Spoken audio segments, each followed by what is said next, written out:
নমস্কার বন্ধুরা, তোমরা কেমন আছো? আশা করি ভালো আছো, সুস্থ আছো। আজ সবার বাড়িতে নিশ্চয়ই সরস্বতী পুজো হয়েছে, সবাই খুব মজা করেছো।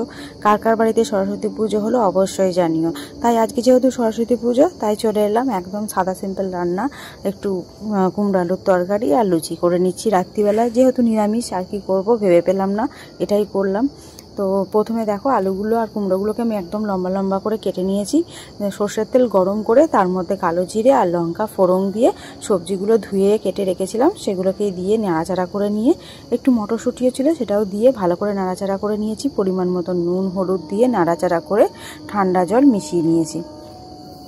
এবার দেখো, যখন সবজিটা মাখা মাখা হয়ে গেছে, নামাবার আগে একটু গরম মশলাটা ছড়িয়ে দিয়ে নাড়াচাড়া করে আমি একদম সবজিটাকে নামিয়ে নিয়েছি। এইভাবে করো, দেখো তরকারিটা একদম সাদা বাটা, কিন্তু খেতে খুব সুন্দর হয়।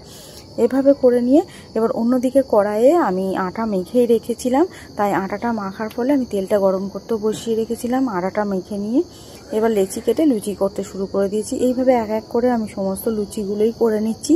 লুচি করা হয়ে গেলে পরেই আমি আলু কুমড়ো তরকারি দিয়ে ছেলেকে খেতে দিয়ে দেবো। আর খুব তাড়াতাড়ি তোমরাও কি রান্না করলে না করলে, সারাদিন কিভাবে কাটালে, সে সমস্ত কিছু আমার কমেন্ট বক্সে অবশ্যই জানিও। আমিও শুনে একটু দেখি তোমরা কোথায় কোথায় ঘুরতে গেছো, কি করেছো। আমরাও যাব ঘুরতে কালকে।